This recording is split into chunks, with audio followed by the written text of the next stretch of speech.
Hello, everyone, and welcome to Dirty 20 Gaming Sunday Night Games Stars Without Number. Our virtual tabletop is Roll20. Our models are provided by Hero Forge. Our overlay is provided by OBS. Art assets have been provided by Pixabay, and our music is provided by bensound.com. Captain's Log, May 24th, 3200. Captain Booker's first entry. We've taken aboard the leader of the resistance on Sopalike, Jamais, aka Swan. Is being given limited reign of the ship. She's not in a position we should trust her. However, there's a more important need I have of her than simply assisting in their resistance. Blomkamp, the geneticist, must be removed from the board. Taking him out is, as far as I'm concerned, our greatest priority. The reason I exist as I do now, and the fact that there seems to be a slew of me across the sector, at least, is all because of Blomkamp. The codex may be on Sopalike is troubling. The potential for Blomkamp to get his hands on it is catastrophic. Before I shot my SO for agreeing to liquidate Colony 912 on Blomkamp's order, I was the zenith of his work. I'm enough of an abomination as it is. I intend to remain his best work, because if he gets his hand on the codex, genetic modification at my extreme will appear to be pure child's play. Besides my outward disgust of anyone who orders genocide, the possibility of more of me across the universe is frightening. I must remain alone at the top of the mountain, and I will do whatever it takes to keep it as such. Aside from that ranty piece, the crew seems to be functioning well together, and few conflicts have arisen. Gerard is currently in medbay healing up from a scuffle on the derelict. Maiko seems to be carving a niche as Okar, and Bite remains Bite. Computer, or I guess Logos, the information I've shared with you in this captain's log is to remain between us for now. I fear the crew is not quite ready to know about my situation with Blomkamp. That or my slowly encroaching demise. Cellular degradation is a painful way to die. The best I can do now is slow the process, but I cannot do anything about the pain. I'm glad to be able to confide in you. Thank you for listening to my plight. Captain Booker, signing off. All right. The Proxima Icarus has reached orbit around the planet. Sopalike is a slightly colder than what would be considered an Earth average, but otherwise is fully terraformed with breathable atmosphere, range of different environments and biomes. It does kind of range from more of like the Arctic to tundra to like temperate forest. But there's 9 continents, multiple cities, a variety of industries. It's kind of the first really like settled, thriving planet that you guys have been to in your travels, at least since coming aboard the Proxima Caucus. So, Jamais has been, it's about 2 hours from where you picked up Jamais. And Jamais has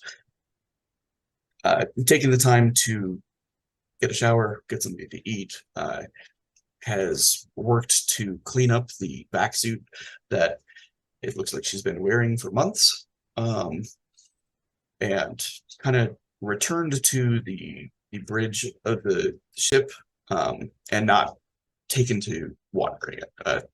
Droid has been sent to follow her, but she doesn't seem to be trying to take advantage of generosity and has made no effort to get into, sorry, not the bridge, the conference room that's near the bridge where most conversation and whatnot takes place. But nothing, there's not anything like restricted or that can potentially access the ship systems from there beyond maps and screens and stuff. So, where is everybody? What have they been doing for the last hour or two? We will get started with the captain. I believe I've been spending the last hour writing up a regiment on how to teach Bite how to shoot, and figuring out which weapon is likely to cause the least amount of not backlash. What is the Recoil? feedback's also the recoil. Thank you. I don't know why I forgot that word. The least amount of recoil so that they're less likely to hit themselves in the face with the gun as they fire.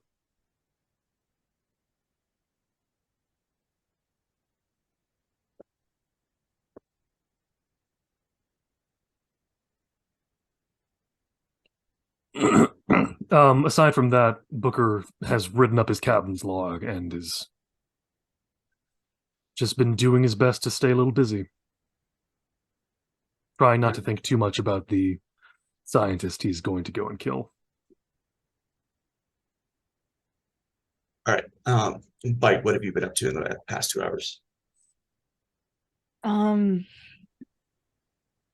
Besides finding as much information as I can about Jameis, pretty much finding as much as information as I can about Jameis and the situation that's going on down below so that we have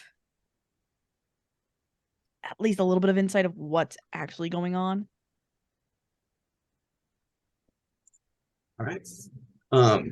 Yeah, I put up a history log that you were able to look over. The other more general information is that Jemay was each of the continents is ruled by a clan. That clan's leader is called a regnant. And then below them, different territories and cities are divided between duchies, barons, counts. They've gone with an old system. At the lowest tier of that is counts, and Jemay was one of those, which means that she was part of the nobility, but she was definitely a lower order member of it. The normal kind of realm of responsibility of somebody with that level of title is like a single law office, or like a fire department, or like some vital service that's relatively small but operates over a large area.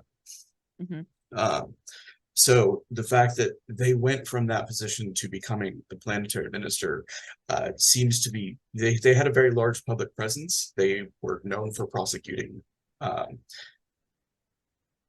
criminals, noble and like peasant class alike, which is actually what got them a lot of like publicity in the first place, is their willingness to go after other nobles in a system that was largely ruled by corrupted nobles.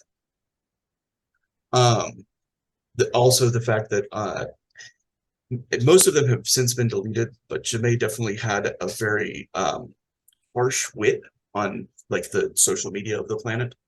A number of clapbacks that were definitely probably humiliating to the one that she was speaking out against, combined to make her extremely popular with the peasantry. Mm-hmm. So her ascension as planetary minister was something of a compromise between the nobles and the peasantry.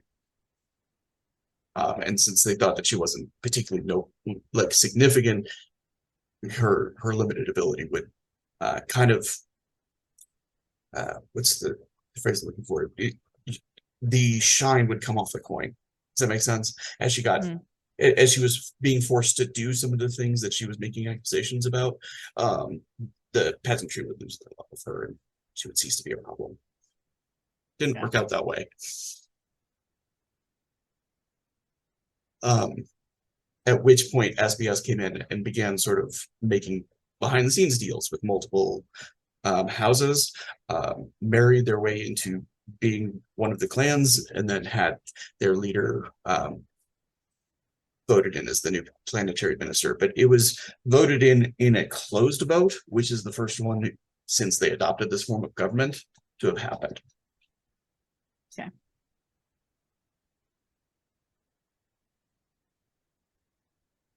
All right. And Micah, what is Micah been up to?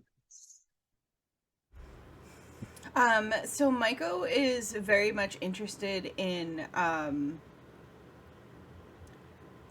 the implications of like SBS getting to this genetic cache that they like had been discussing. She sort of is still very like, I don't see what the big deal is. Like, so what she's been doing is trying to go through like, she's probably querying the computer, maybe not Logos like himself, but like definitely, like doing the Star Trek research thing where she's like sitting there kind of reading up on it and like, computer, show me what happens when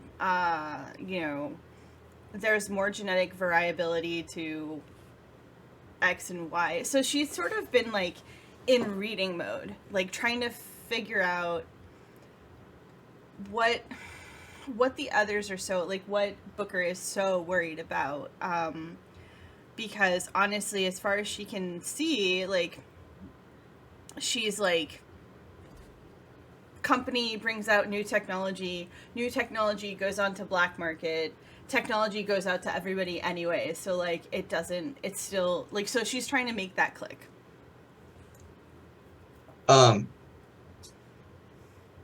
Which is not Yeah, what you were there's expecting, was it? Logos is an expert at, you know, like modeling different situations and whatnot, and he dissects it into like three problems. One of them being the sort of market advantage that SBS would gain with access to something like this codex. Does that make sense? Which is enormous. Like, it's an enormous difference in its wealth. It's enough to make it the potential contender, at least in that limited avenue, against the Isabellian dynasty itself. Does that make sense? And probably one of the wealthiest forces in the sector. It would represent enormous potential medical advances to be capitalized on. Does that make sense? The greater danger is that it depends upon exactly what the codex contains. Does that make sense? It illuminates a couple of particular dangers.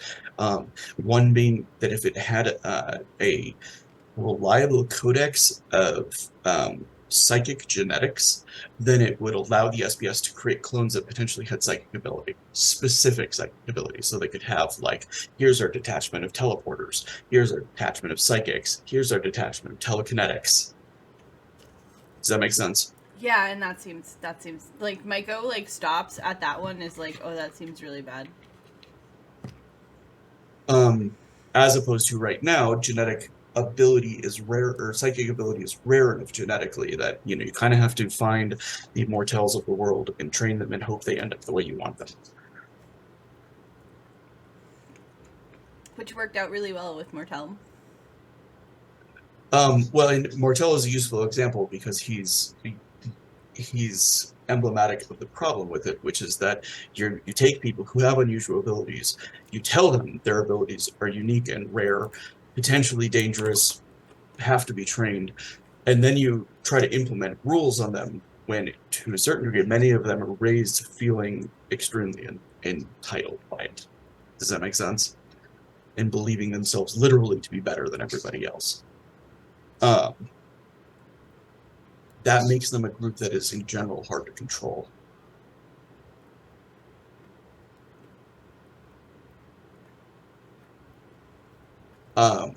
And if you don't train them, they go insane or they burn out and their brain literally kills them.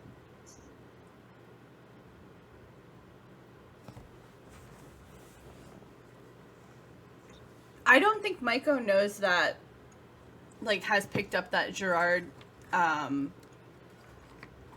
is a psychic, right? Like, he hasn't really been super, he's really subtle about it, right? Or has he told us? Does anyone remember? It's sort of a mix. I know Bite knows for certain. Yeah. But I think he's told Booker as well, but I'm not 100% sure on that. I think Maiko's kind of oblivious to it. So certainly the bulk of the crew is. So so the only real example that she has for herself is pretty much Mortel.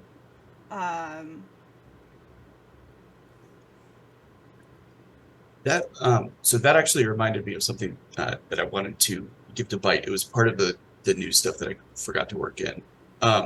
So the major sort of propaganda that happened during the last cycle in which Blomkamp was elected over Jamais was an anti-psychic campaign. So the previous administration that the current form of government had put into place had been one of psychic rule. Does Does that make sense? Like most of the nobles had telepathic abilities. They were sort of specifically breeding for that. And it was overthrown, and now the population apparently responds pretty strongly to various psychic propaganda. Like there's, if you see it, report it, kind of, advertisements, and psychic could be watching you even now. Sort of think very like Cold War vibe, except the enemy is the mind readers. Yeah. Blomkamp definitely like maximized on that in order to achieve popularity.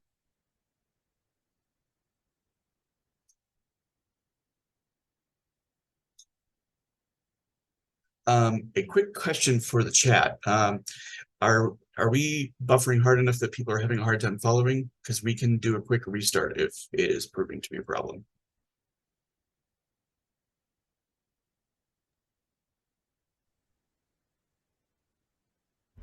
I said clone Uber. Like, I just saw clone Uber in the chat, and I'm trying to figure out if that's a reference to like the teleporting psychics. That would be my guess. I think it's the psychic clones Psychics on to begin demand. with. Yeah. So does that mean that like the clones could be deployed? Like how far does that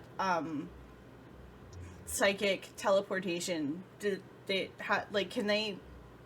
Depends. With training, it's an enormous distance. For most psychics, it's line of sight.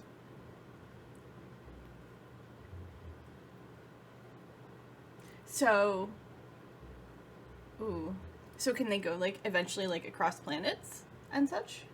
Yeah, I think, and eventually they can also do things like teleport directly inside of a battleship.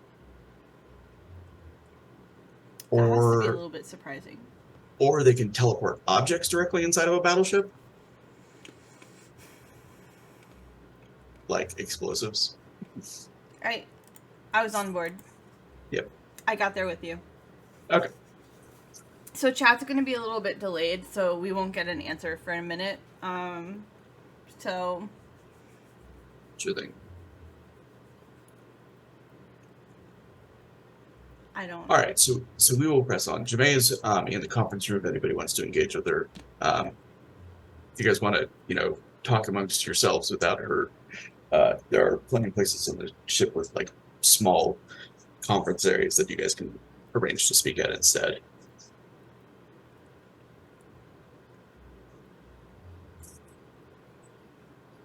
I think Booker's gonna find her at some point, just kind of try to get a bit more information that he can about what she knows about the Codex. And what information she can give me on Blomkamp.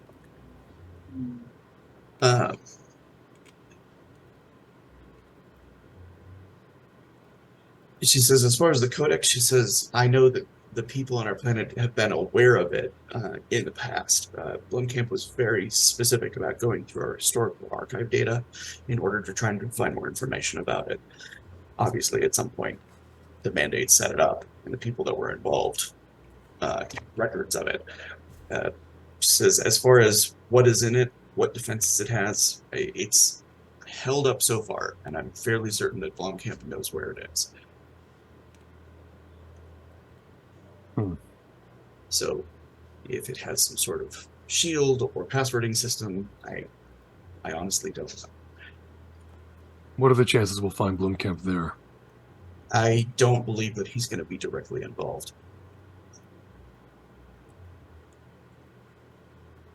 We'll cross that bridge when we get to it. Honestly, I've never met with him face to face.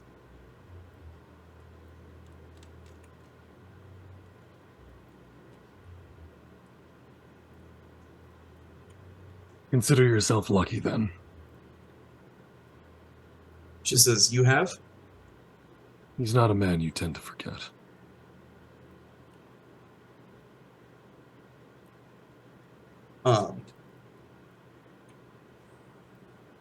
She looks thoughtful. She says, as for the man himself, she says, he's obviously extremely intelligent, but unlike a lot of extremely intelligent scientists, he seems to be capable of applying his intellect across a variety of disciplines. And he's persuasive as well. She says the persuasive part, she says, I can normally handle. She says it's the fact that he's got SBS resources at his back that makes it a little bit hard to deal with, or at least his promises make it sound like he does. From everything that I've been able to put together, almost everything he's done in the sector, including making all the clones of you, he's done on his own initiative and with his own resources. So he's dealing with less SBS resources. He's everything that's here, he's done in 2-3 years.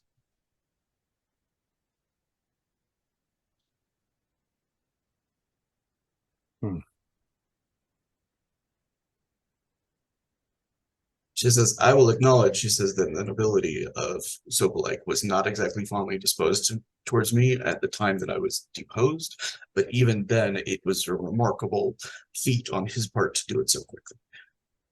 Especially with an outsider. All right. What would you quantify as our more important task?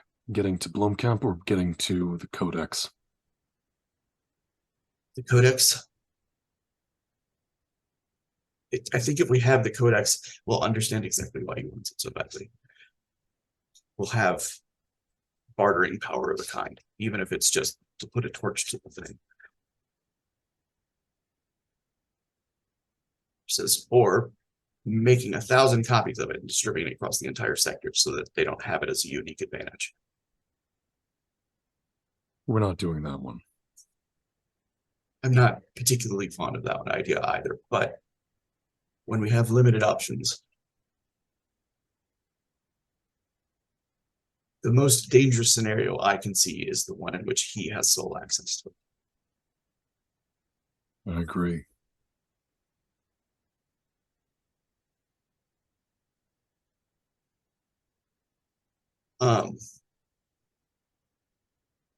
So, how much work will it be to depose him?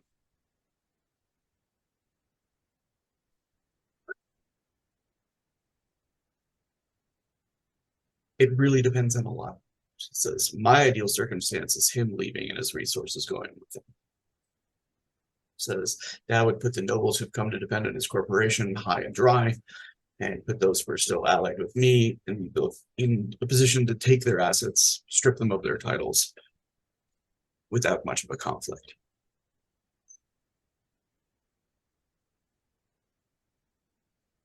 All right. Sokolike has had 2 civil wars since the fall of the Mandate. Neither of them went well.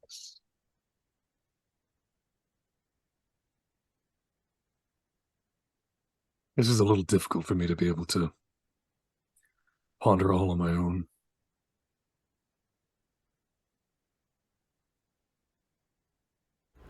Where are they? Are they in like a conference room?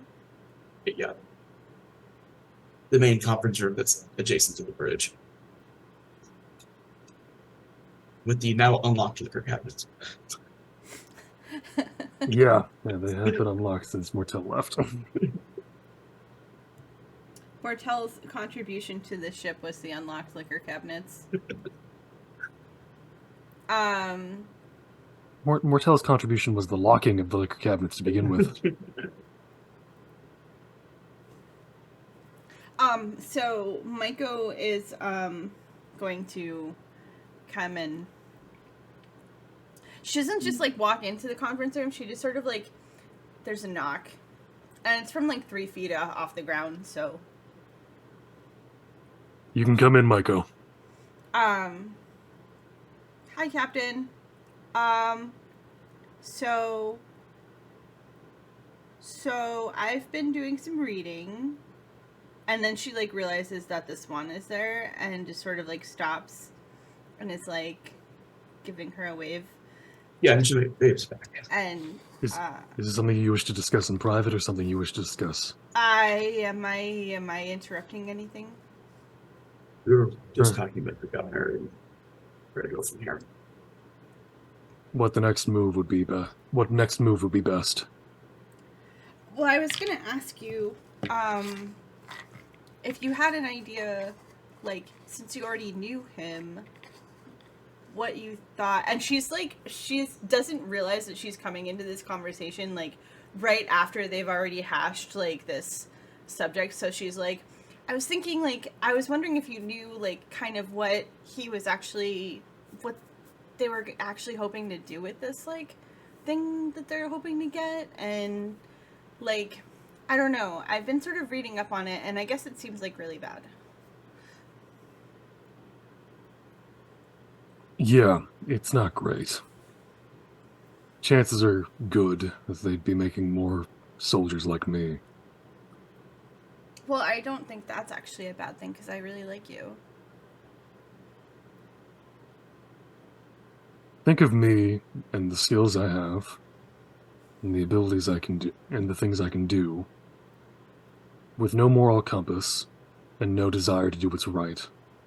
Only desiring to follow orders. I think your moral compass is what I like about you, though. That's not what's going to be made.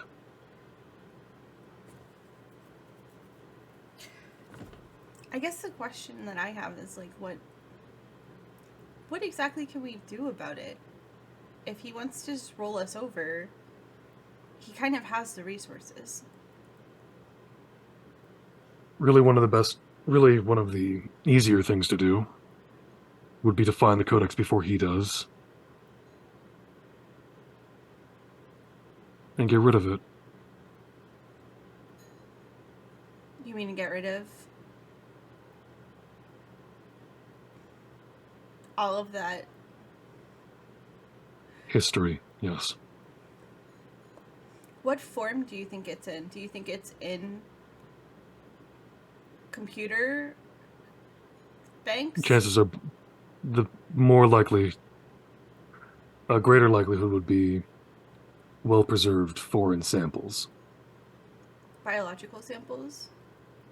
Yeah. Chances of them still being alive is slim. But not impossible. Well, I mean, obviously I don't think it's going to be this ancient zoo that's sitting there with a whole bunch of new animals that we could, like, take on as pets. But honestly, that would be amazing if it was. Yeah, kind of chuckles at that. It's just like, that would be a sight to see. It would also be something that I'm not quite wanting to get rid of. Yeah, if there's a zoo, we're not blowing it up. No, it's... Well, I have it's roommate essentially engineering. genocide If to do there's a that. zoo- It's not great. We can find room for them somewhere. Some of the more dangerous ones we might have to leave, but, you know. No, we could. It'd be okay. We could do it. If I'd we can find a take way. back the planet and there's a zoo, I promise we will build the most elaborate zoo in this entire sector.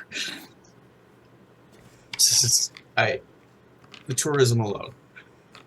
And Maiko looks at Booker and like with absolute seriousness, like she has never been more serious in her life that he's known her. Captain, if that happened, I would have to leave you. I'm so sorry. I would have to live here. We would visit frequently.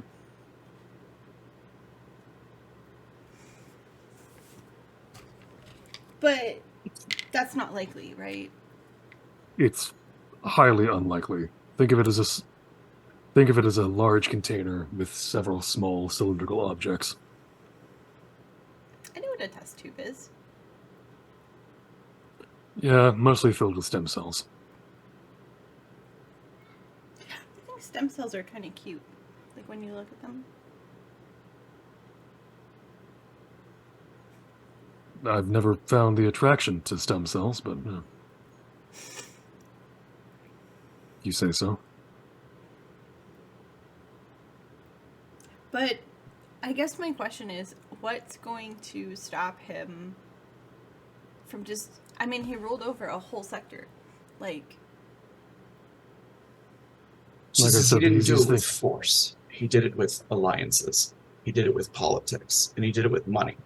Which means he has a lot more power than he did when he started.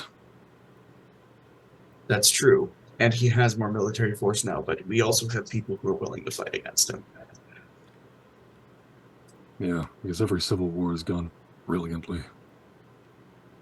Says, I'm not happy about it. The good news is that as many clones as it has and are on display of you, as a standing army, it's not gigantic. Says No. 1,000 or 2,000 loyal soldiers is great, even special forces, she says, but we can call up militias that are tens of thousands strong. It'd be useful.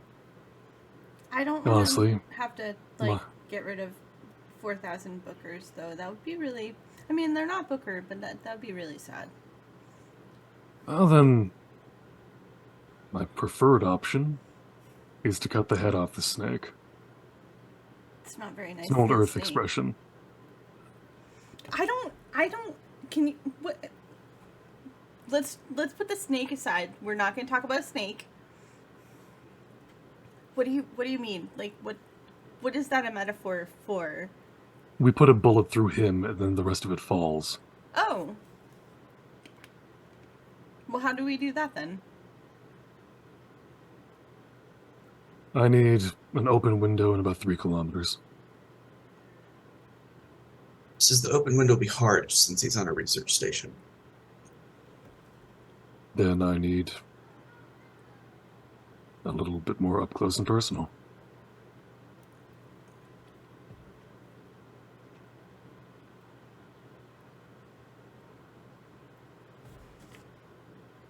So we don't actually have to get to this codex. We just have to get to the man. That's one way to do it. And she turns to Jamais. Tell me more about this research station. She says, it is, as far as I can tell, where the clones are being produced. Which means it's got the largest standing army of probably anything in space.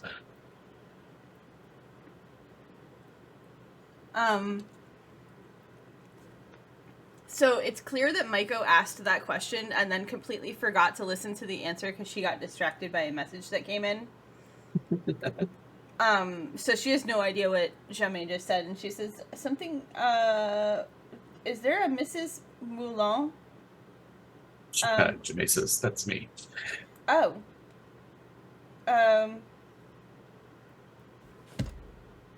Your last name is Windmill? She Never says my name is a Windmill? joke. Your full name is Never Windmill. Yeah. Never a Windmill? Or She I says- Never Windmill. She says, do you know Don Quixote? Oh. That's She not says your my real parents- name, is it? No, it is my real name. My parents thought it was witty. Oh. Your parents were mean. Anyway, there's some embezzlement charges and corruption charges against you? She says those were the charges, she says, that Blomkamp was using to try to get me out of power. Did She you do says, it? She says, did I embezzle money? She says, did I spread money around? She says, she kind of, she says, what I was accused of specifically, she says, was cooperating with the very groups that I was busy prosecuting. She says that I didn't do any of that. If you guys want to make, like insight type checks, let me check the skill list real quick. Yeah, I was gonna do notice. Yeah, you can do it with wisdom, since that's a bit more of the. I will let you do either notice or talk, since talk is also going to be useful for identifying motive. And quickly, dexterity! No, it doesn't work. 7. Okay, how do I do this? How did you do that all in one roll without clicking the skills? Oh, easy. I go to the skills, and then I click the boxes that pop up. Under quick For menus? instance, No, not under quick menus. I literally just I scroll down to where it says skills, Mhm. where it says the -1s, the +1s, all the +0s, all that. Mhm. I click the word, such as talk. It gives me a little box that pops up with an input value and the modifier, and I leave it at 0. Click submit, and I put the input value at of wisdom, the attribute as wisdom for this input value, and then I click the submit, and that gives me. I wonder if it's not doing that for me because I have the character sheet popped up. Yeah, it is doing it. You're going to have to go onto the No, so Chrome what it page is, there's a because little button that lets you edit it. When you turn that off, then you have the option to change this, to just click it directly. Oh, I think somebody nice just fixed it for me. Might have been. Okay, and what I'm using talk, and that's going to be intelligence or wisdom or what? Wisdom. with wisdom. Oh, okay. Intelligence is better for me. that. Okay. 8. Okay. It's a 7 and an 8. The She 6 was an example.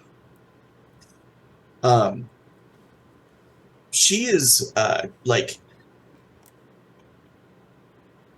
she is biting down some emotion about it. Does that make sense? Because like the actual accusation, like when it was made, so incensed her that she probably lost points with the public with how fiercely she reacted about it, like how insulted she was. Does that make sense? And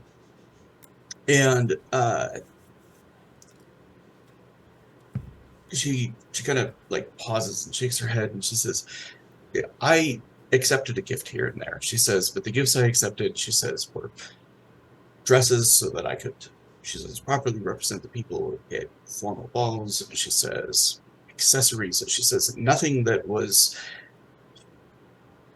beyond what I could have afforded on my own." She says, "and things that were entirely necessary to rule well and continue to have popularity in the public eye."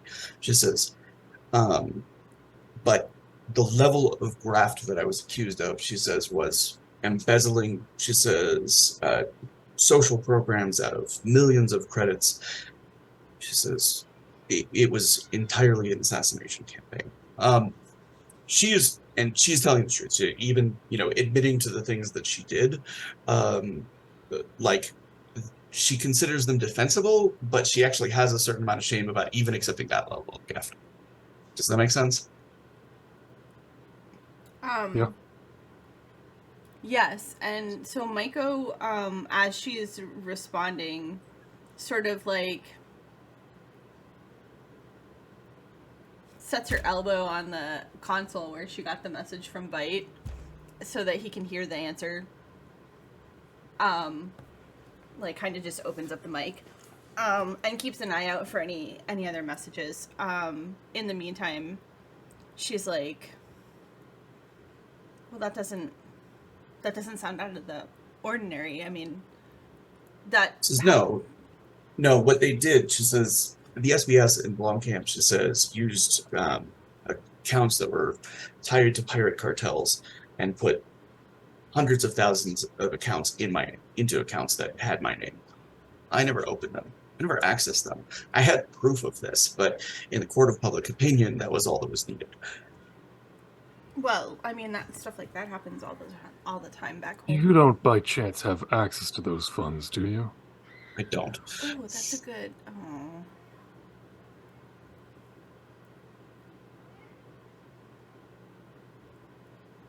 Says, I honestly don't know. She says, if that money was ever actually there, she says, or just the information that was provided made it look persuasively like it was. All right. It just seems like a whole lot of effort to get to this codex when we could just get to the man. The idea behind getting the codex is that we can get to the man more easily if we have the codex. Aren't they in different directions? Kind of. Yeah, but it's a bargaining chip. So it's one that he would most definitely come to the table for. And as anyone who's seen me on a security camera knows, I do really well at the table. You're the best at the table, honey. I mean, the table doesn't stay. It's I mean, giant hole through you're it. not. Yeah, you're not popular with the table itself. I.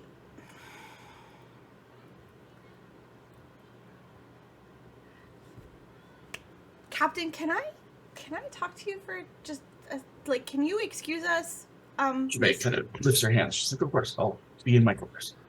Yeah.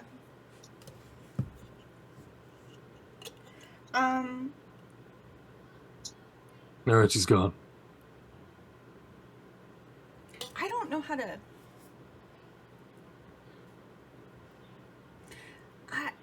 So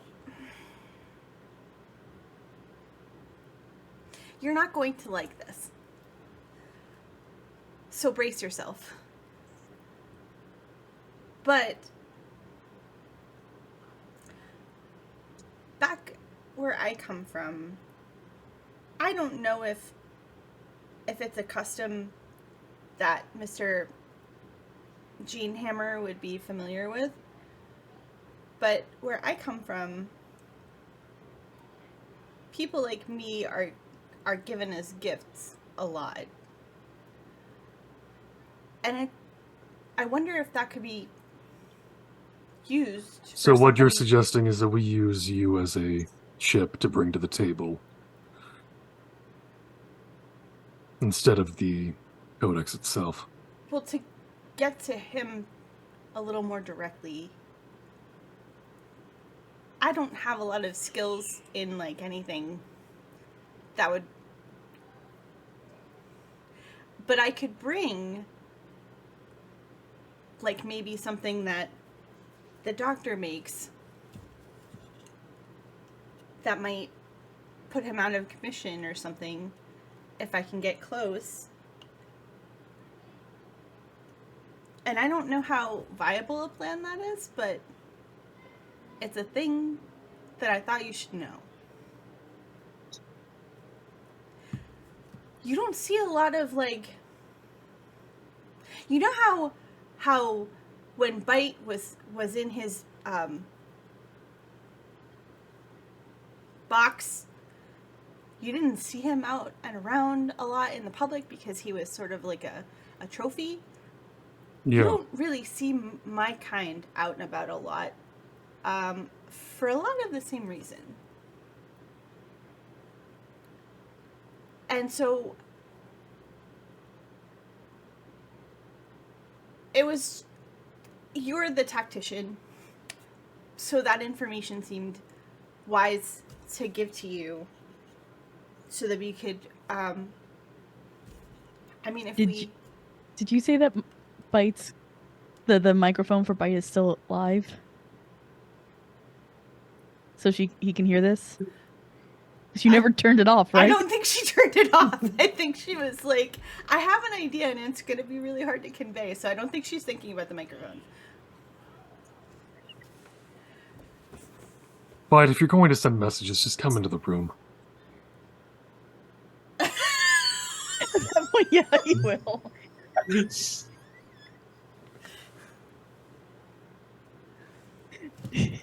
At that point, you get Bite hood up like, But it's like, I really don't want to people right now, but I gotta. I thought that Ms. might still be in here.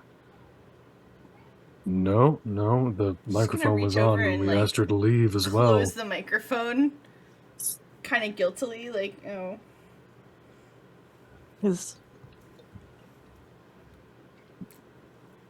Michael, we don't need you getting, captured by somebody. I can get us the codex. It's not. That won't be that difficult. It's fine. I can survive like a whole lot. They can do. I mean, it's not. Michael, I'm going to say something else that is going to sound potentially very insulting, but is something that you need to think about a man that has his sort of resources. How genetically unique is your species? I don't know.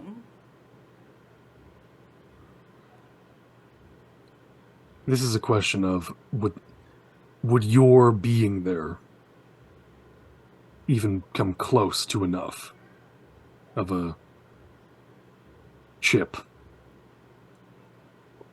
that we could play? And plus, Maiko, if we're talking genetics between you and I, who would this insane person want? Those are both terrible ideas. I'm just saying, if we're talking like that, Yeah, we have genetic code on essentially what you've been for years. I don't know, that We one sort ship, of just kept track.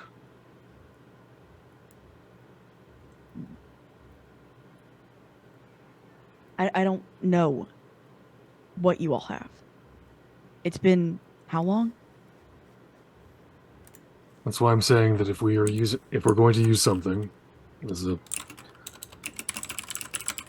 bit of a Hail Mary, it's better to use something that is unique that we know he already wants than to try and get him to take something we don't know would be of any interest to him. For something the level of the Codex, he'll show up. For something the level of either of you two, he might just send someone. I didn't mean genetic variability. I just meant like a trophy.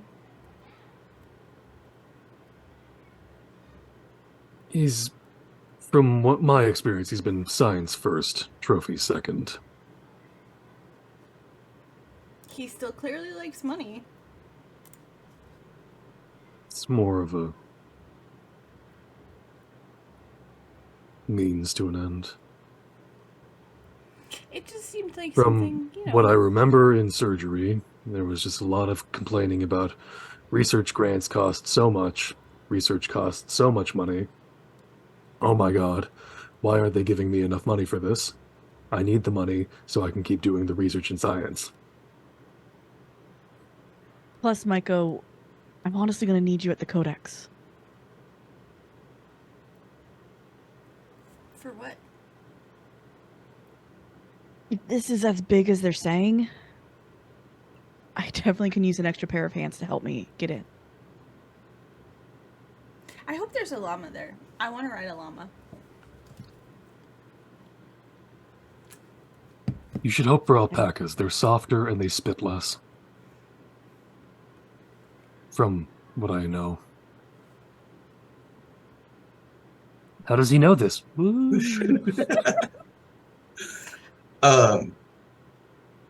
guys are in orbit over the area at this point, so Logos does like pop up some screens in the conference room.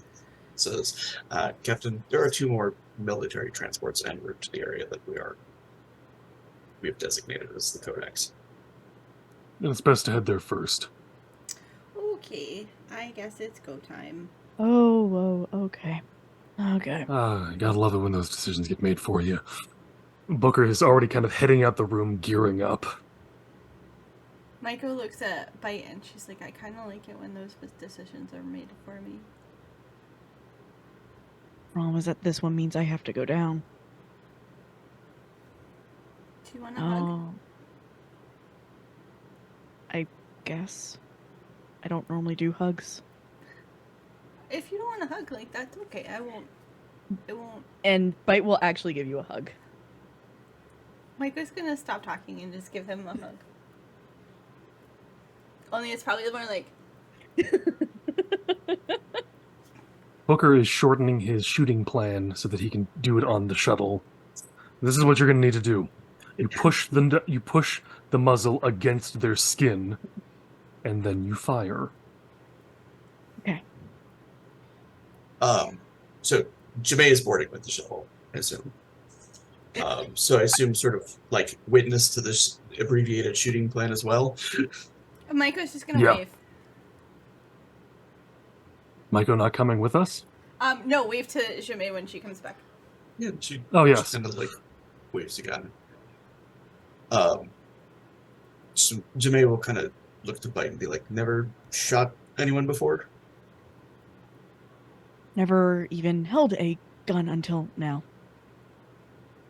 Um, and she unsheaths her own pistol, and kind of like reverses and offers the grip towards you. She says the modification of the end of mine is called a pepper box. She says it turns it into a very short range shotgun. How bad's the kickback? She says it's not. She says it's just not really great if they're wearing any kind of armor. Aim for the face. She says it cuts down on the amount of ammo in the gun. She says by about a quarter. Well, down to a quarter. So you're going to get 3-4 shots at most. Aim for the face. You should go for the eyes.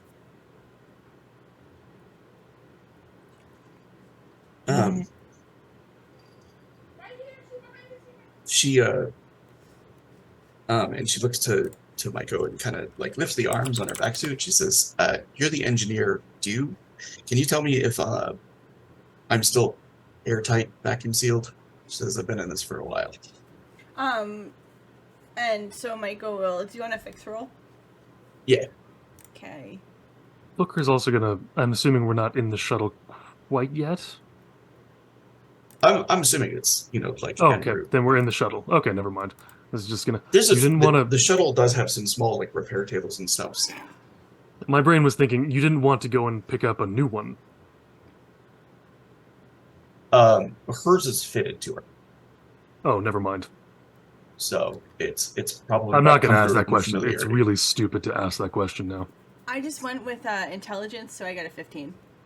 Yeah, so you found the kind of like slow leaks. The technology that's involved in her vac suit, some of it is pre-tech, which means it's like self-repairing and self-sealing, but it looks like it's the battery core has largely been drained, so it's been developing some slow leaks. It basically needs to be charged up, and it only needs to be charged up once every 2 decades or so, which is probably why she didn't know to do it. Can I charge it? Yep. So while we're getting ready and stuff, Michael will just go ahead and give it a charge up and just be like, hey, so it's a good idea to like charge this every once in a while. So we're just gonna do that. And then you'll be ready. I'm just imagining a car battery and jumper cables and just coming over. This might hurt a bit. Michael like switching them together so they're sparking. Yeah, so the difference between like a pre-tech vac suit and a regular vac suit, the regular vac suit is kind of like very astronaut like, big, pretty bulky. Maiko's managed to get hers down to being close to fitted. The miners have theirs like pinned strategically in places to make them easy to use. The like pre-tech vac suit is think like what the 50s idea of a spacesuit would look like. Skin tight. Does that make sense? Like literally like bubble helmet, you know what I'm saying? Little thing around the neck, and then like tight. Rings where there don't need to be. Skin tight gold lame. Hers is not gold lame, but it is skin tight. Silver lame. Still a mess. Booker takes about half a second to appreciate, and then goes back to prepping. And with your she is a very attractive woman. You said that. Mm-hmm. Glory was having Maiko having seen one up close and gotten to actually kind of like look under the hood of one. You can potentially create something that is identical without the need for pre-tech components. It would still be a lot of credits to fabricate one, and it would require some regular maintenance from you. But it would effectively mean that many things that require an exert check in a vacuum suit do not require one when wearing a pre-tech suit. Maiko is absolutely gonna see about making at least 50. But they will take some tiny time notebook. fabrication.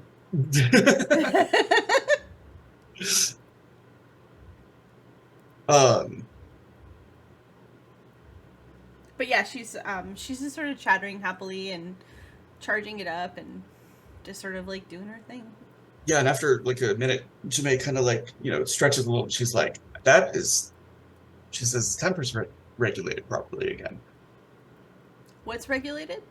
She says, the temperature. She says, I've gotten used to sweating in this thing. She says, it's finally feels like it cooled off a little bit.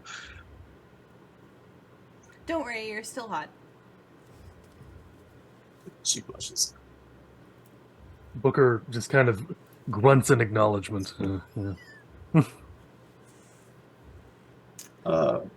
She's like, I have been alone on that station for a long time. She's not making offers. She says, just normally I have something glib and witty to say, she says. And here I am tongue-tied. She says, you're adorable. So I go, Thank you, I get that a lot. The expression I made was exactly what Booker's expression was. So the shuttle starts to come in. The transports are faster. They break atmo faster. While you guys have, like, you were closer, you got to the shuttles quickly, they have pulled ahead. And it looked like they're going into a landing position. From Booker's understanding of troop transports, there's no way that he could potentially, once they've reached atmosphere into a comfortable level, manage to fire off a single shot into, say, an engine block. These things are designed to transport like a vehicle column. Yeah. Hey, Bite, can you jam their doors? Make their doors not open? Make sure that it plays very, very close to them. And make sure that it plays an endless stream of ABBA's greatest hits. No! Oh. We just became the bad guys. He got an 11. Yeah, they're not with the Just range that effectively you have on the troll. sensors on the shuttle. You don't have any significant ability to compromise their systems, even with an 11. It's just you don't have the sophistication of what's aboard the Proxima cars. I think Bite will like try just to make Mike go happy, and when it fails, just go. Couldn't, not that one. Sorry. There, as you were accessing through it, though, you for the 11, what I will give you is there is an enormous and sophisticated free tech network running through the entire thing. The problem is it is not written in any kind of code that you can even like make sense of. Upon finding pre-tech stuff, everyone will just see Bite's eyes light up, and he gets kind of giddy. It's like, I know, I'm gonna spend some time with this. Hey, I A think few he things- likes it. A few things that you can figure out. There seems to be two purposes to the network. One is like a self-recognition of like it would know if part of the network went down. Does that make sense? So it's continually sending signals to like confirm that everything is up. Does that make sense? And the second purpose it has is to transmit signals, but there's no reception of signals going back to a location. Interesting. It's an output only. It's a similar arrangement to what you expect from like a speaker. Okay. So you're saying you can get them to play ABBA's greatest hits? Why app? Fine, Enya. And Fine. it's better. I don't know. I'm just pulling out random artists in my brain. Would you prefer Skrillex? Booker, Yes. you see where the transports are coming down. It looks like it's on the far side of the valley and stuff like that. You can also see that it looks like it's going to take a little bit because they're rallying up. They're getting vehicles. They're preparing the convoy from the only area where they could probably land the fairly large transports. All right.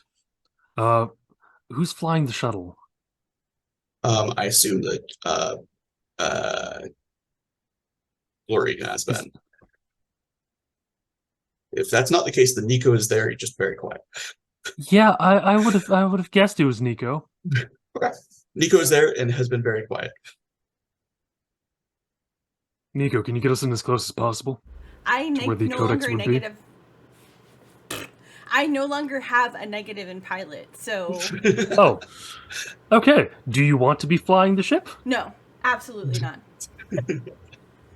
She's like, have had practice, but still traumatized. Where are you trying to have the shuttle get put down? As close as possible to like the center. There's no obvious structures that indicate an entrance. No. As close to the transports, distant from the transports. About a.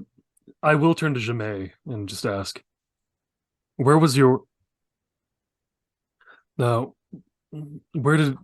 Sorry, where do you know where the codex's general location would be? Can you plot it down to a few miles? Shimei says, this is where we've plotted it down to, this entire valley. Great. Let's start further away from the troop transport if we can. Try to make our way toward the center, keeping our eyes and ears open. I'm going to have everybody make wisdom and notice rolls as the shuttle starts to sink down. And a 10. 9. 10. Okay. So everybody's kind of got, eyes on the outside. I think for almost everybody on the ship, they've never seen a boa tree before. Does that make sense? They're kind of like mostly trunk with a few leaves up at the top and stuff like that. The ones that are in this valley are enormous and they cover most of the valley itself. But they also, there aren't a lot of like smaller trees. And the trunks of the largest ones are probably, like 4 or 5 centuries old, which means that they're enormous. The thing that everybody kind of notices out of the port side window is when the head of some beast comes up and starts to nibble on the leaves at the top of one of the trees. What kind of beast? Is it a brontosaurus? That's It what I was is. gonna. Jurassic Park theme immediately plays. Okay, I guess we just follow them. Yeah, and Nico kind of is the last to see.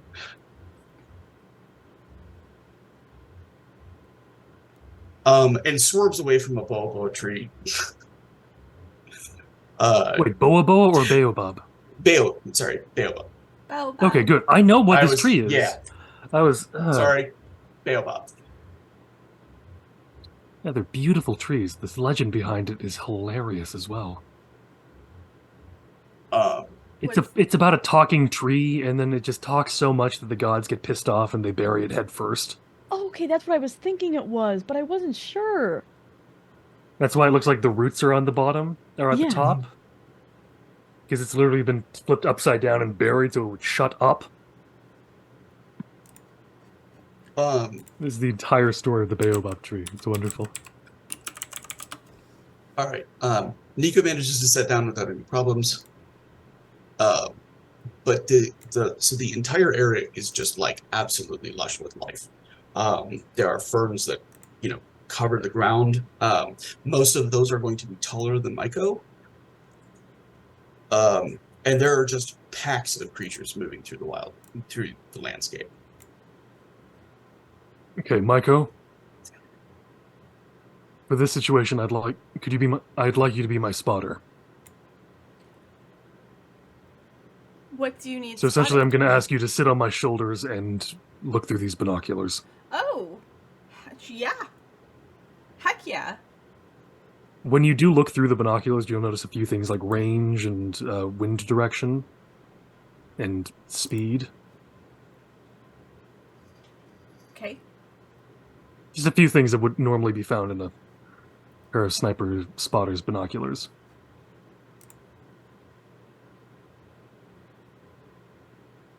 Okay. So Maiko will, as assuming he's giving her a boost, she'll Oh, he just has her sit basically on the shoulders. Okay, like Game of Chicken style, when you're in a Yes. pool. Okay. I was trying to show a picture of the baobab tree on stream and it didn't work well, so... That's unfortunate. The Just put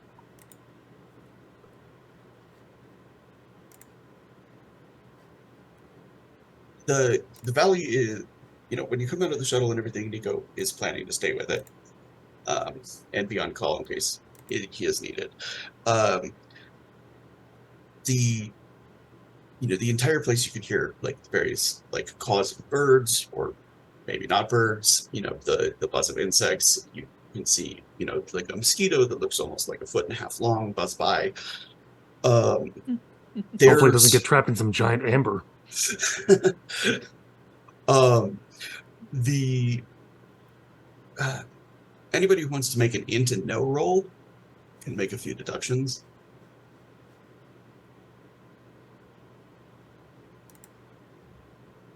Five.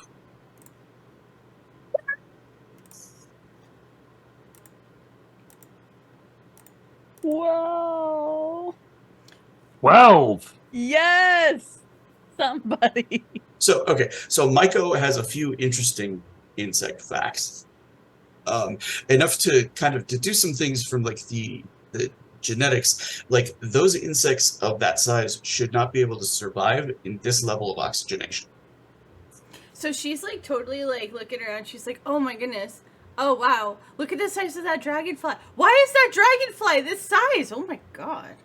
This is amazing. And as you're beginning the trek, with Maiko kind of, taking in more and more things and having like the better view from Booker's shoulders, you don't seem to be like directly threatened by any predators. At one point, there's like a small pack of tiny little hoppy lizards, and by small, I mean like 100, 150 that just sort of trail after Booker and bite. You mean like the size of chickens, right? Yeah. Yeah. Yeah, but there's like 100 of them. As long as they're not nipping at my heels too much, I'm fine. They just seem to be very curiously following. With Maiko, it's totally going, like, there is no filter. Like, she's so, like, delighted and overwhelmed and stuff that things are just going from, like, mind to mouth. And, like, there is constant chatter. You have a soundtrack, and it is Maiko. Jamae is kind of sticking close to Bite. She has a second pistol that she has out, but she's not pointing at anything. And then it requires no notice roll for everybody to kind of like sense the vibrations going through the earth. As the ground begins to shake. I don't have a glass of water to shake. And you can hear the sound of a stampede of something large running through the trees. Towards or away? It's not headed directly towards you. And it's not, it seems to be kind of almost running parallel to where you are.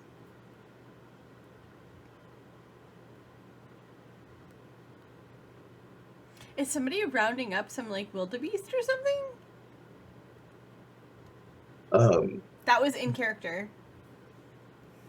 Booker is immediately getting a little lower.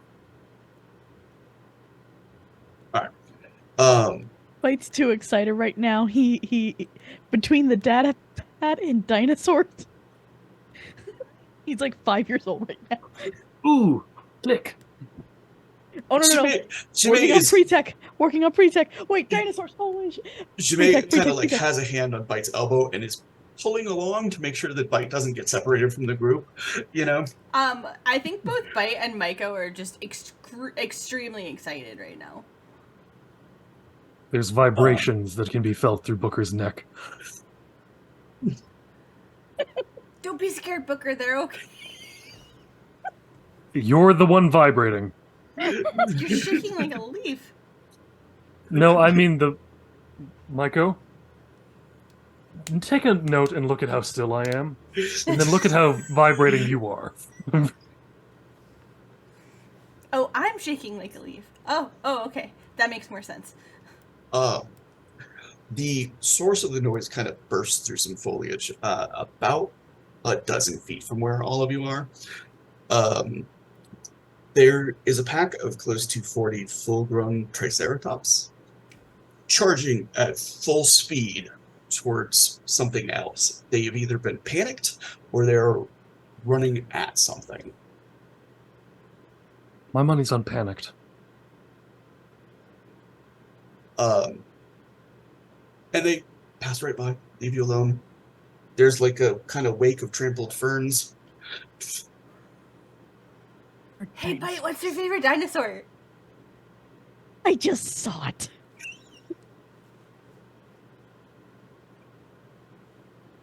Just hope we don't run into mine.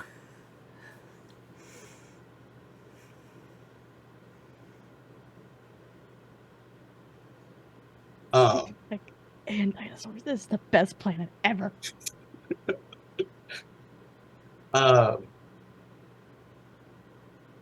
It's about 2 or 3 minutes later that you begin to hear the sounds of gunshots and engines.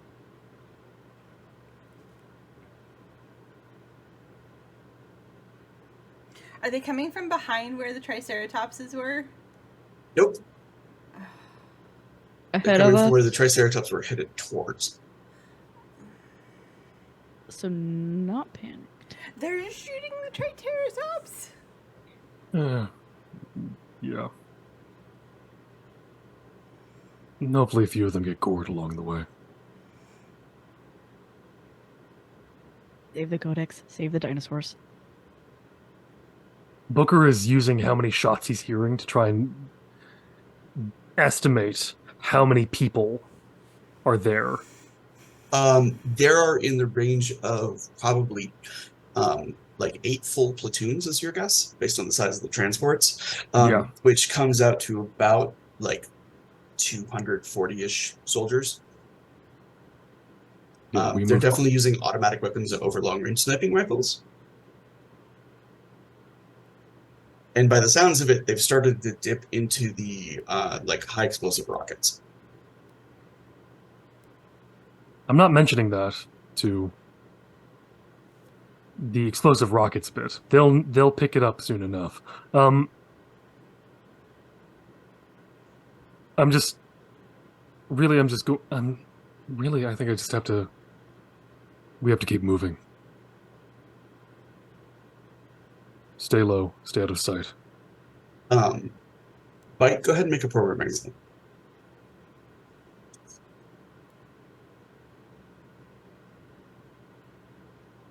$11. Okay. There was a spike of code going through the network just before the charge of the Triceratops. Weird. And like that's what weird. he'll just say out loud. It's just weird. Shimei kind of like, you're understating it. Is there a specific part? Okay. So and show Booker the code like he can read it. Explain this So to me if like you- I'm an idiot. When the Triceratops stampeded, there was a spike of basically the pre-tech on the planet started talking more. Do you think it was measuring the stampede, or do you think it caused it? You said that it's like an output, like a speaker, right? Yeah. That's how the planet's working, at least, from what I can tell. Yeah. Which I think they're bringing it to. I think they're trying to ferret out the pre-tech, or they're calling it to them. then maybe I can find it the other way. Send out a similar signal. Okay, let's see. Can he do this?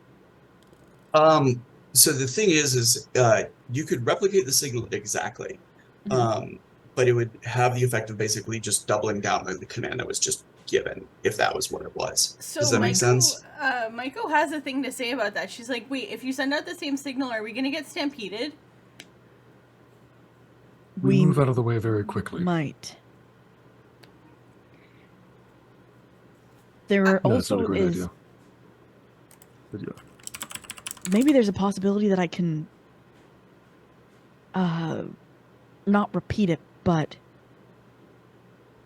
to write the opposite. Like inverting the signal? Yeah, like maybe I can get them to lead us to the codex instead of getting it to us. Worth a shot. With no certainty on the language in specific, that's going to be extraordinarily difficult because you don't know how many variables are involved. Does that make Yeah. sense? But if you can anticipate other, signals going out, you can use that to triangulate a source. Right now it's being transmitted where there's, picoseconds between each point of it picking it up. But if you can find 2 or 3 of them and calculate the delays, then you can get a direction. Yeah. Booker is hoping that you said this out loud. He will. He'll basically, Do the as second he's one. like, yes, Do as that. he's doing it, he'll be like, and just talking out loud while he's messing with it. So, do you want me to roll program again or no? Yeah. I will have it for a program that's basically set up to catch it the next time it comes in. Yep. 11. All right. So you've gotten it set up and in place, but you still have to await, another command going out. You can still hear the sounds of protracted battle going on, which if you're talking about a herd of like 40 or something like that getting hit by assault weapons and stuff like that by a group that significantly outnumbers it, you would have expected the battle to be over already. Booker, at least, with the scale of weapons that you're expecting them to be carrying. Yeah. Booker's going to keep an eye out for a corpse of any sort of these dinosaurs. Make a and actually everybody can make a wisdom and notice roll.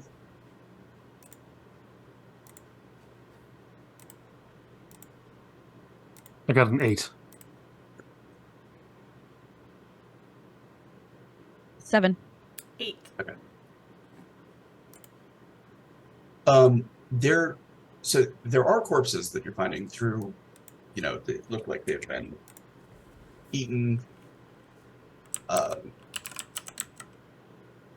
or not upon. There's definitely like a cycle of ecology that's happening here in miniature. Does that make sense? Yeah. The bugs are what you find around most of the corpses. Does that make sense? The very large bugs seem to be the kind of carrion eaters throughout most of the system. And as you guys are kind of spreading out, looking, waiting for another signal, there's like a screech from above, and you see one of the troop transport trucks just goes like flying through the air, bounces off one of the trees, and comes rolling to a stop. Like an entire side of it has been smashed in, and it looks like there's a few bookers inside that definitely didn't survive the impact.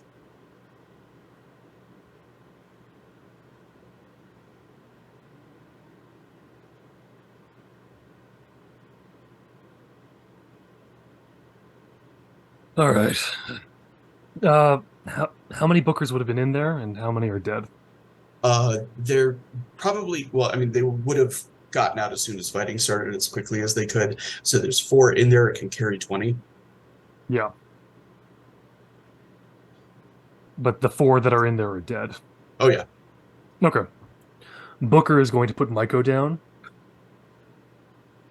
and essentially check the combat wounds of what just happened.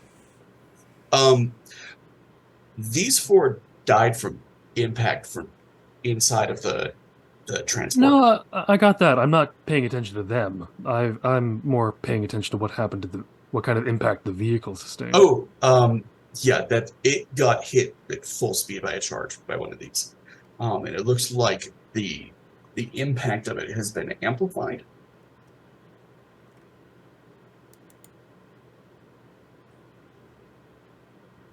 Booker is going to make his way over to one of the corpses and just kind of look to see if he can recognize any genetic modifications to them. Probably Which is not on the site, difficult. no. Which Yeah. is difficult with things that he's never seen genetically before. But more just a recognition of tampering. It's not the genetics that you realize, it's cybernetics.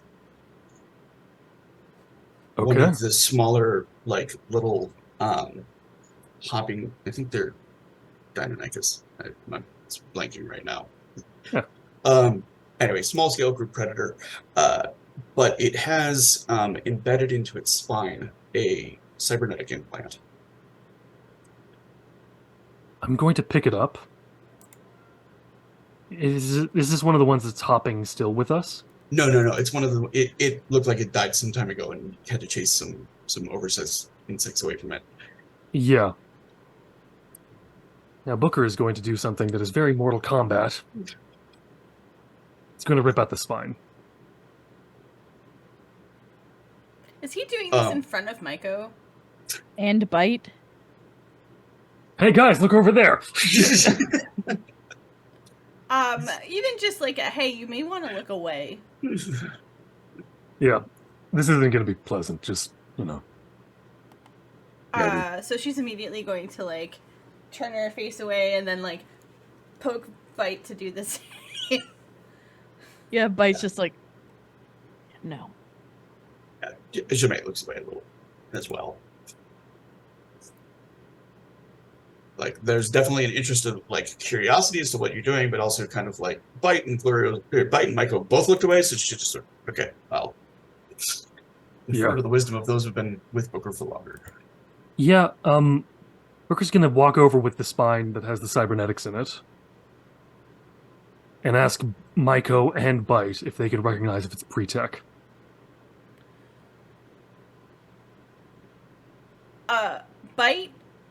Maiko is not interested in looking at the thing.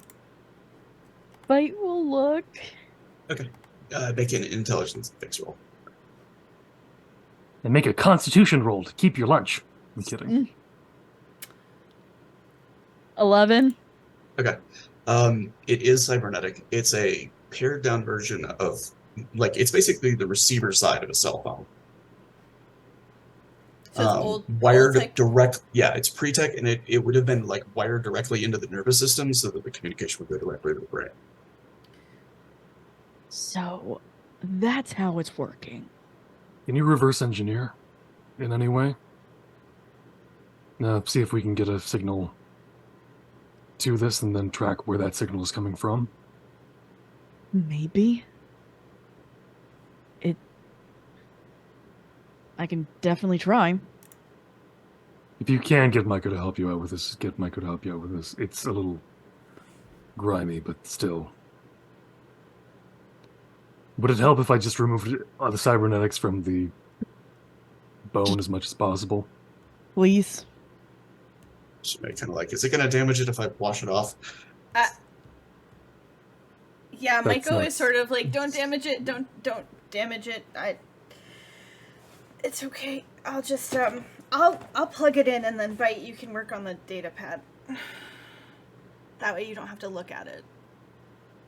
Thank you. Booker has just been cutting tendons off. Anything that he can tell is not connected to cybernetic. He's just been cutting apart and removing. So the receiver is going to give you, like, it has a couple of different, like, it only has a limited memory, so the buffer falls off. Does that make sense? But you'll be able to get the last 500 or 600 signals it's received, which is going to help you narrow down what some of the variables are. Does that make sense? Yeah. The code string that it's receiving is actually remarkably small, but the receiver seems to be designed to transfer it into some other form of information. So it'll only get literally like a 64-byte signal or something like that, and then turn that into a specific command that the the receiver translates. Does that make sense? Yep. You're able to narrow down the variables of position. Mhm. And that that actually gives you some clues as to where you think the entry to the codex might be. The reason is that it's using a 00 that seems to be located within the value itself. Okay, that makes sense. Yeah, he'll relay that to both Booker and Maiko while he's working on it. Then let's head over there, quick and quiet.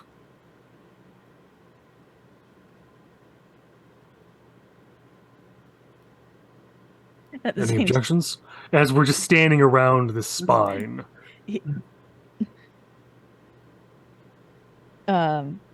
Bites working on it and just looks to Maiko.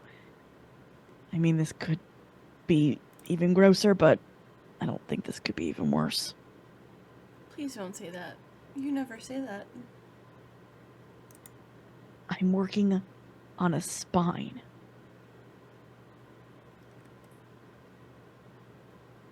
Not too different from mine.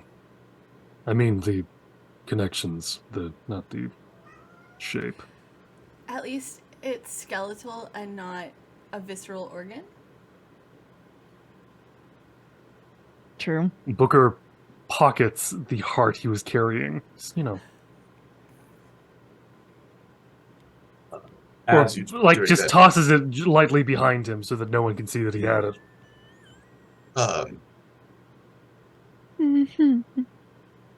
About 100 meters away, you see one of these, like transports come bursting through foliage. It's already dented and beaten up. You can see that through most of like the what are the turrets that come out of the sides that are actually like a gunner's seat? I think you're asking the wrong group of people. No, not entirely, but it's not a You're talking ballista, about, that's like, something different. window slits? I don't know. No, it's more like the doors will open and there are seats that slide out. Does that make sense? And they have like Mhm. heavy machine guns that are like mounted on them. And you can see that there are soldiers that are shooting the group of Triceratops that are pursuing them. They sound like You said 30 100 meters, sliding right? seed decks. What's up? Two you You talking said about? sorry. 100. 100 meters or so away. Is the driver looking at us?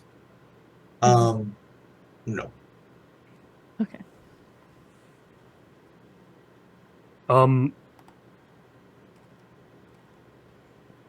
Booker's just kind of going to look at Jemay, kind of do a nod, then kind of head flick back, while kind of motioning at Bite and Maiko as he picks either of them up, whoever's closer, Okay. and gets Probably out of the both. way of the troop transport. Yeah, I imagine that Jemay, being the smaller one, kind of scoops up Michael around the waist.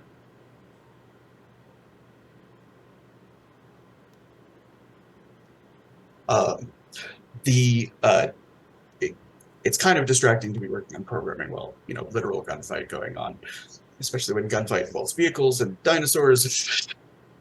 But you've only seen them in action a few times before, Booker. There's a force field system that projects hardened light.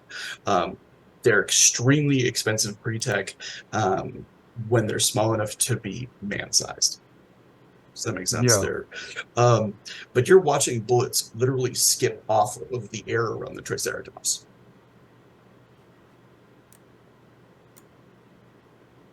I want one. And then watching one of them pick up like a burst of acceleration, but since it's in pursuit of the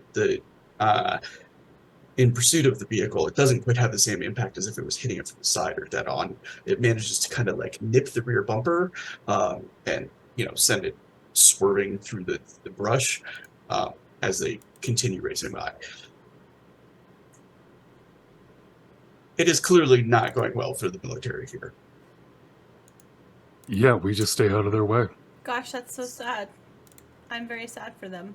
Oh no. Whatever should we do? Weren't you just complaining a few minutes ago that all of these Mies were dying? That was probably before she saw them shooting at dinosaurs. All of these what were dying? Mies. Copies.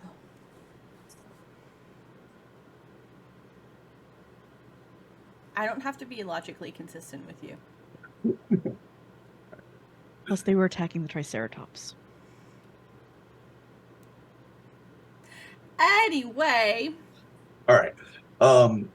The chaos is definitely still unfolding all around, but it's clear that by the fact that like individual vehicles are fleeing, Booker is very confident that they basically lost. They just haven't like rallied yet. Does that make sense? And they haven't managed to escape. They're being chased down and hunted off. Yeah. And Booker's going to do the smart thing, hopefully, and just tell everyone to keep low, keep quiet, and keep moving.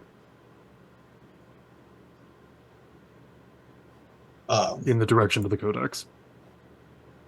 Yeah, you have a solid idea now, and then as if to confirm it, there's another command that goes out. And after a moment, you hear like the roar of something very large and very predatory that also shakes the trees in its own way. That is running in a different direction. Thankfully, not at y'all. Look, Maiko is the right height that she can just stand upright and just walk under the ferns. Huh? I'm assuming the rest of us are ducking down, so we're pushing through ferns. Maiko has also like kind of rolled up the. I assume there's like a collar where her vac suit would normally meet like a helmet or whatever. So Yep. She's trying to hide her like brilliant gold skin as well as she can, like, and kind of blend in. Yeah. Yeah, Booker has taken a moment to hide his shiny metal arm.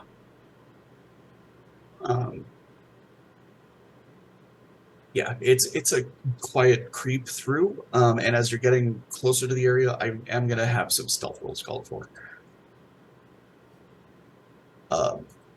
I'm going to do this a little differently. I'm going to let you wait before you roll.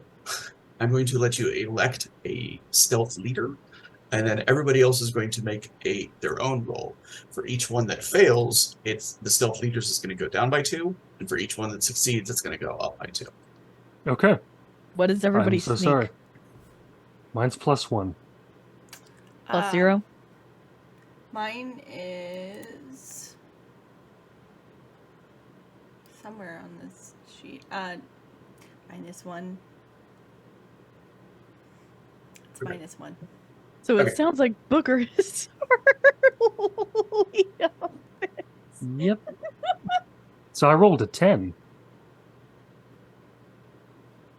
The difficulty is only a 7. Oh well. Shmei is doing just fine too. So the only one we're waiting on is Maiko. So you want me Oh. to sneak with what?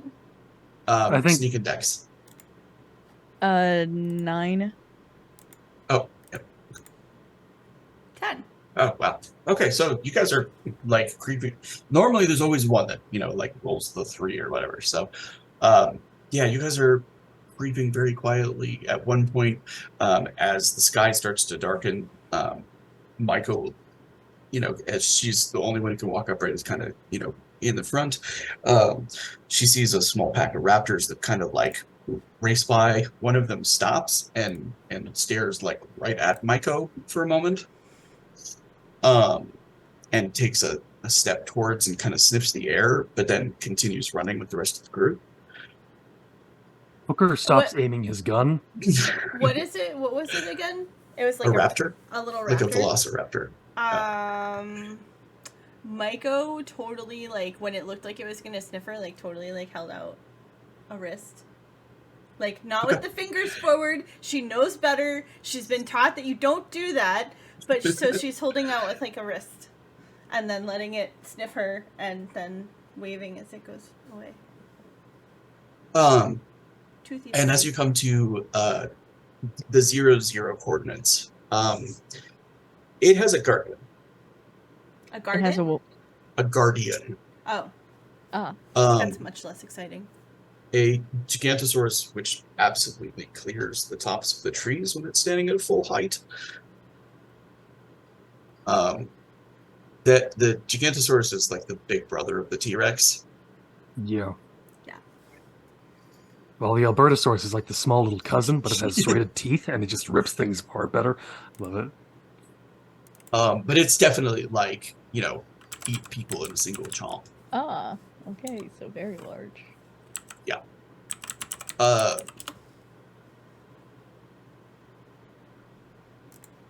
and it kind of like circles, pauses, and then looks down at where the four of you are, like directly. And then hunkers down until like the very small forearms are all but touching the ground. And inhales the scent of the four of you.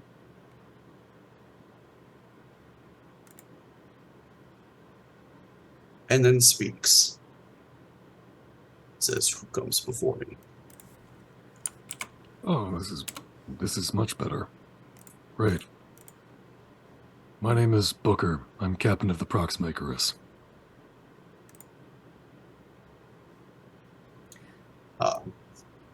Yeah, the massive head kind of orients towards the others in the group. Hi, I'm Maiko, and I think you're really pretty. Looks to bite.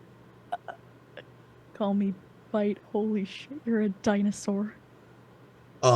You're seeing the like information on the codex or on your pad, like it's rapidly going back and forth. This is close enough that it's no longer just like a receiver or speaker system. It's in direct communication with the codec or with the central network. Does that make sense? Yeah, very just excitedly walks up to Booker. Did you see this? And like explaining it to him, but it's so fast. He's just so excited. Booker it- is still looking directly at the Giganosaurus. Yeah, and it Kind of looks to Jemay, and Jemay Nice. kind of like Jemay within of Sylph-like.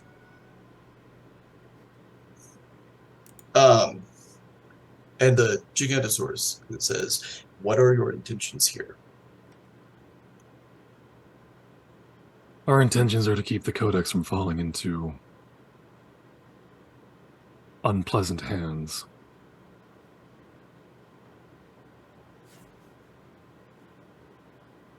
What he said. To keep the Codex safe. By this time, you have seen that the Codex is well defended.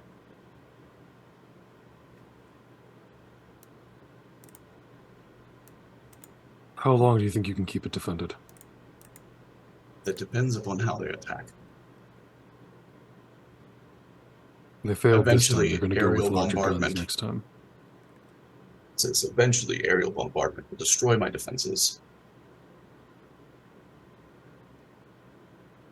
I have a way to prevent that from happening. However, it requires a little bit of faith. Um, the Who are you, if I may be so bold? it says, "I am Orphea."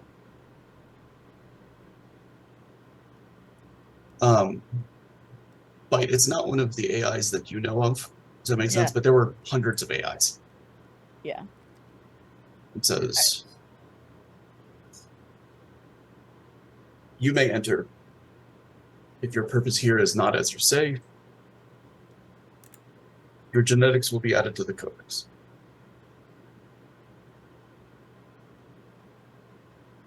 I would ask you not to put mine in the Codex. Just leave it to rot. The ground begins to shake. The Gigantosaurus kind of like takes a few steps. The steps that lead downwards are like each individual step is probably like a 10 or 12 foot jump down. Does that make sense? but the Gigantosaurus just sort of like lays itself until it's like on its belly, and says, "You may mount my spine." Booker is helping everyone get on before he gets on. Jamae is definitely like, "Oh shit," but will climb up as well. This is every body language is that she had no idea that it was like this. She probably had the same idea as Booker did of like, test tubes and storage chamber somewhere. Bite's gonna lean over to Micah. You might just see your llama. Might just see what? See your your- llama. She is just in a state of like too much glee to even respond verbally. Like, she is clearly just absolutely delighted. After everyone is on it, then steps kind of carry down the massive stairwell, which, serves as just a very simple form of defense, but one that only a handful of creatures would be able to enter. Lights flicker on as it comes in. And once it is within, it stops at a ledge that's about shoulder height for it and turns so that everybody can dismount. The holographic image that appears is of a woman in a toga. She looks very like classic Greek goddess, but transparent. And the area that is behind her is just surrounded by screens of genetic information, like most of it in like raw alphanumeric form, like Gattaca style letters that fill like football field lengths worth of screens in all directions. And you said her name was Morphia? Orphea. Orphea. Oh, okay. That changes the meaning significantly.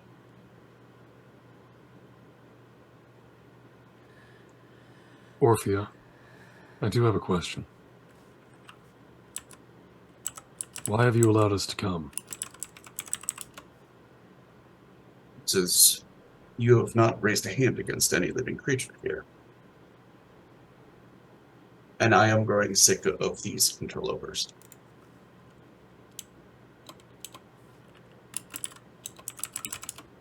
I'm not surprised. Humankind is nothing if not adaptable. They will find a way to overcome my defenses in time.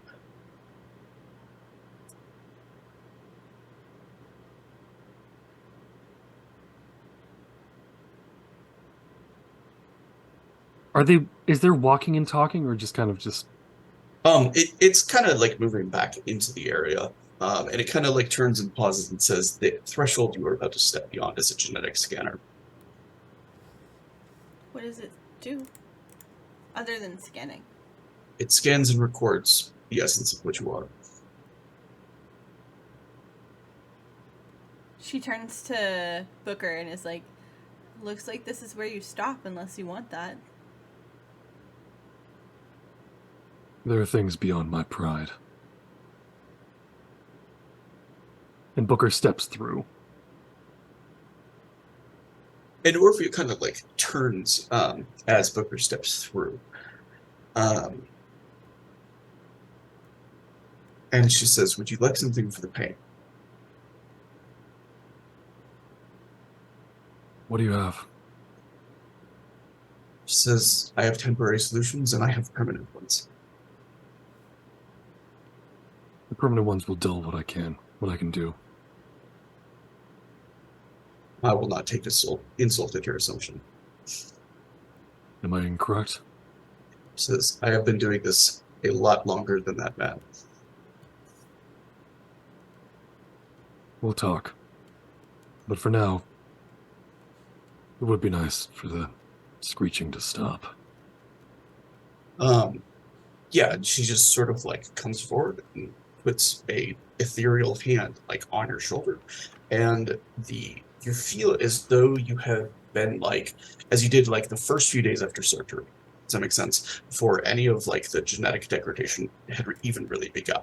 Does that make sense? And you were just getting used to the sort of like strength and speed and stamina that you'd been gifted with, as well as the stillness that came with so many of the things which regulated your systems.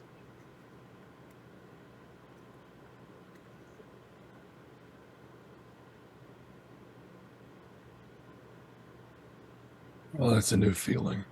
Or, I suppose, a very old one. This is, it should last for a few months. That's your version of temporary. Okay. Yes. You should ask her about permanent ones.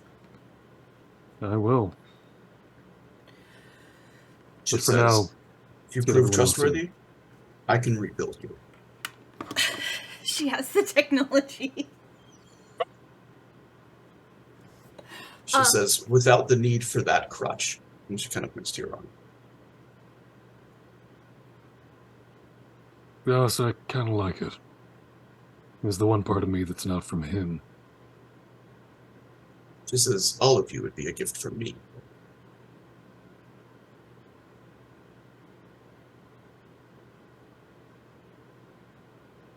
It would. But I cannot remove the memento of how far I have come. She says, transferring your memories would be part of the process. She says, and it would take some That's time. not what I mean. I understand. While it looks like she's distracted with Booker, Maiko's gonna like sort of tiptoe across the line. And you can feel her attention kind of, shift, and a smile crosses her face.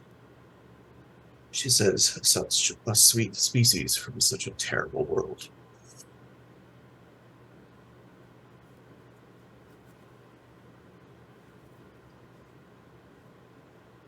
Maiko just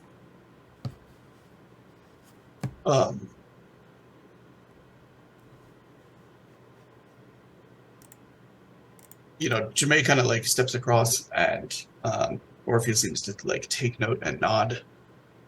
She says, as expected, and looks to Bite. Maiko is turning around to look to Bite too. Like she's very interested in what's gonna happen when Bite steps in. There is curiosity from Booker, but as with almost every expression he makes, it's unreadable. Bite, kind of in this way of not paying attention because he's still so focused on his data pad. Just the pre-tech is like, wait, what are we doing? Orpheus just kind of bits forward. Oh, okay. He totally is. He's gonna do the kid at the theme park where he's gonna hold his data pad up and hold his hands up and go through the scanner. Yeah, it's just like a little like green light that you kind of like walk through, and Orpheus kind of she taps at her chin. She says, "Also interesting." Which part? She says, it's been a very long time, she says, since I recorded the genetics of, she says, anyone as old as yourself, she says, were created with such purpose.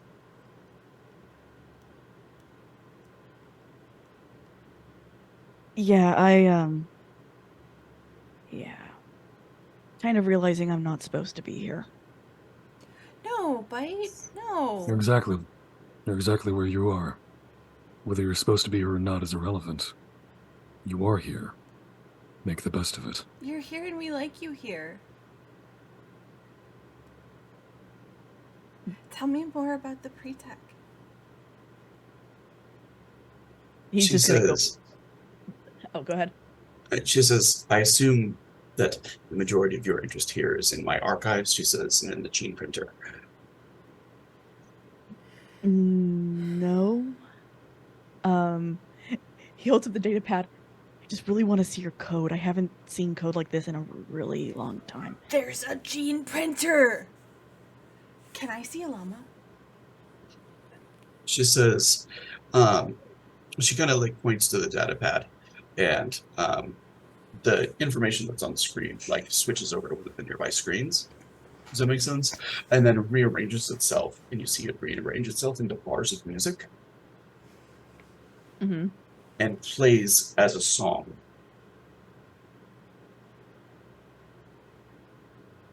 It's like, like an 8-second like sound. Does that make sense? But realizing that every single command that's given to every single animal and whatnot is being done through that, and that the variables that you were seeing were notes, makes a lot more of the code make sense. Does that make sense? Yeah. What It would genre? also take. What is it, like classical music, or are we talking like techno bop or what? It sounds like if classical and electronica had a baby.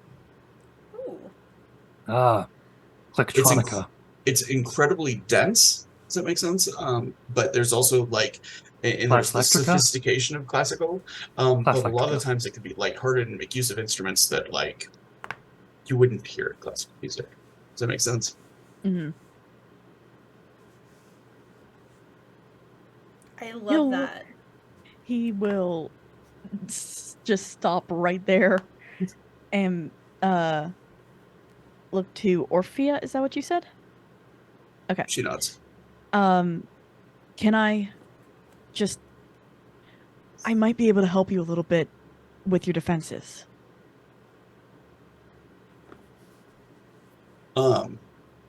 She says, you would like to look further into my code. Yeah, yes, please. I only want to help. I used to work on this type of tech back on Earth, so... I think you have to take her out to dinner first, but... She says, Well, we do need a measure of trust, she says, before I let you under my toga. Oh, Jiminy, I was not me. Oh. Jimmy kind of bursts out laughing, you know what I'm saying?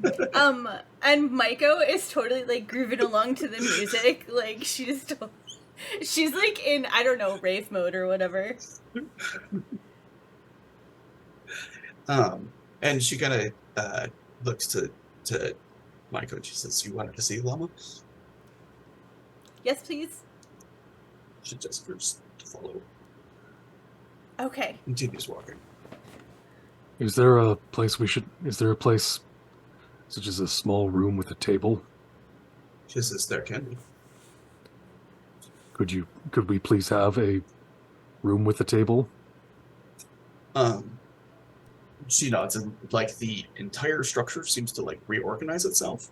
The screens sort of like slide out into the walls. Parts of the other walls are coming forward, opening up like tables and chairs along with it. And then at the end of it, there is what looks almost like an altar, like of like the religious sort. And it looks like notes begin to kind of play across it in like a rainbow. And you begin to see a creature, at least electronically, starting to get built from like the hooves up.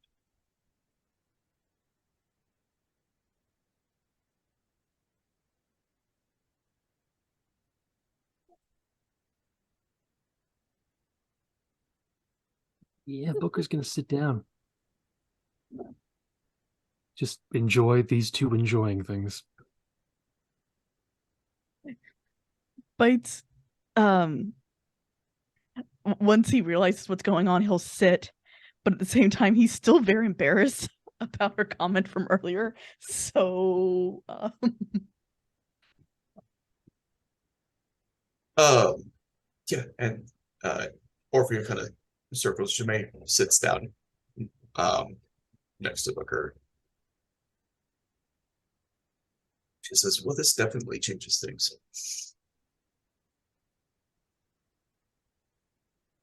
Yeah.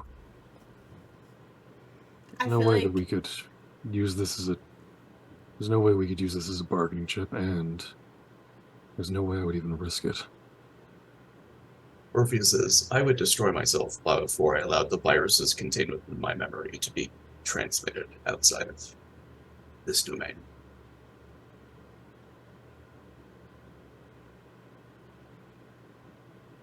Strangely, I find that to be a wise and reasonable choice.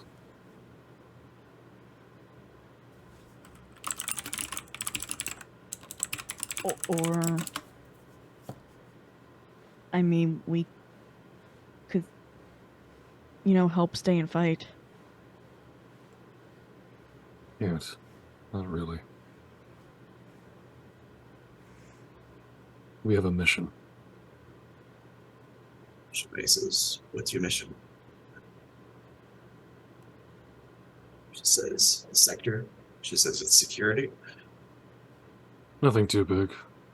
Save the universe. She says, "You need allies." That's the idea. She says, "Help me secure this planet." She says, "And you will undoubtedly have one." I don't doubt it.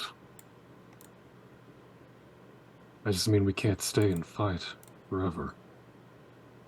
She says, "It won't take forever."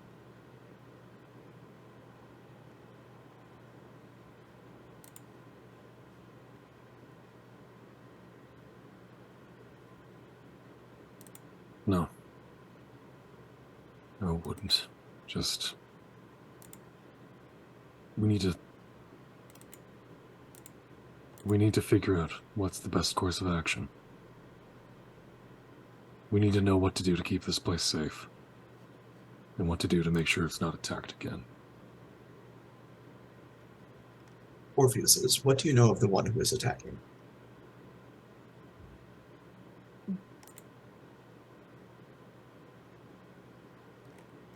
Booker just kind of looks about for a moment.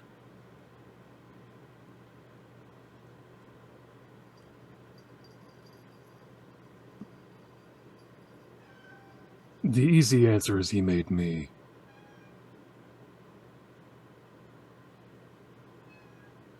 The longer answer is that he's a genetic, what you might call prodigy, if you yourself weren't so.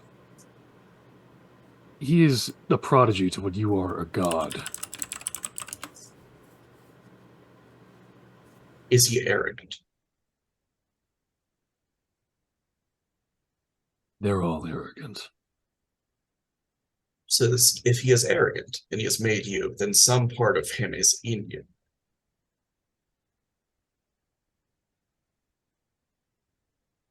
Not.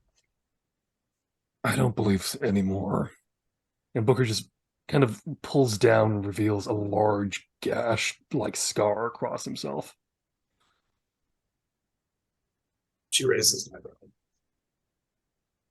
She says, "You don't believe that he used his genetics to splice into yours when he was retrovirally altering him?" No, I more just removed his signature. Him using his own genetics into me seems foolhardy. Him using genetics to make himself better is more likely than him trying to use himself as part of a genetic base. He is not what you would call particularly gifted physical individual.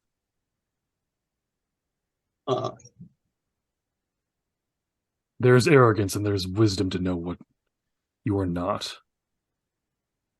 She's little images start to appear across the table. Does that make sense? One of them is Booker, although looking a little bit different than you might have expected. Not quite as athletic. It appears to be about the same age as Booker is now, but there are small distinctions. She says, she says, "Your genetic code," she says, "had you been unaltered." She says, "These," and there's like 3 more that like appear. She says, "Are the other genetics," she says, "that were included in your own." And like other complete individuals start to appear. There's